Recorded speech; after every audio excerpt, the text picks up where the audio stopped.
Hello friends, జ్యోతక్క alias Savitri అంటే అందరికీ సుపరిచితమే.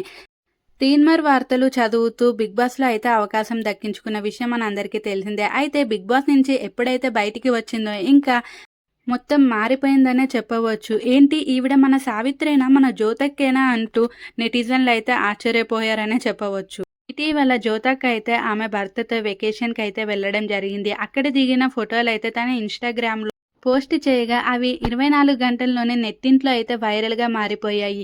ఏంటి ఈ డ్రెస్ జ్యోతక్క, అసలు నిన్ను మేము ఇలా ఊహించుకోలేకపోతున్నాం. నీకసలు ఇలాంటి డ్రెస్సెస్ సెట్ కావు. నువ్వు ఇలాంటివి వెయ్యకు. నువ్వు చీరలోనే చాలా సాంప్రదాయంగా ఉంటావు. తెలుగింటి అమ్మాయిలాగా ఉంటావు. మాకు పాత జ్యోతక్కే కావాలి. ఇలా మోడ్రన్ జ్యోతక్క అవసరం లేదు. నువ్వు మాకు అలా ఉంటేనే ఇష్టం అంటూ ఇంకా కామెంట్స్‌లో అయితే జ్యోతక్క ఫ్యాన్స్ అయితే జ్యోతక్క మీద మండిపడుతున్నారనే చెప్పవచ్చు.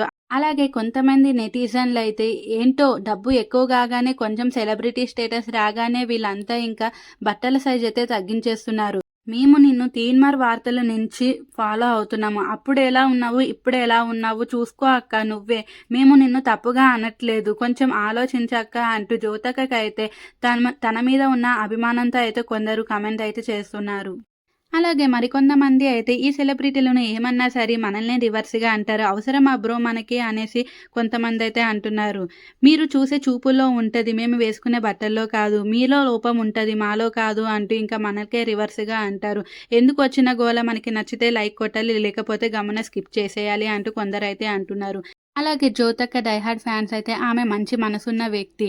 ఆమెని ఇలా అనడం కరెక్ట్ కాదు. ఆమె ఇష్టం. ఆమె ఎలా ఉంటే మీకెందుకు అంటూ విరుచుకుపడుతున్నారు. మరి జ్యోతక్కపై మీ అభిప్రాయం ఏంటో కూడా కామెంట్ అయితే చేసేసండి. జ్యోతక్క ట్రెడిషనల్‌గా ఉంటే ఇష్టమా, ఇలా మోడర్న్‌గా ఉంటే ఇష్టమా కూడా చెప్పేసేయండి.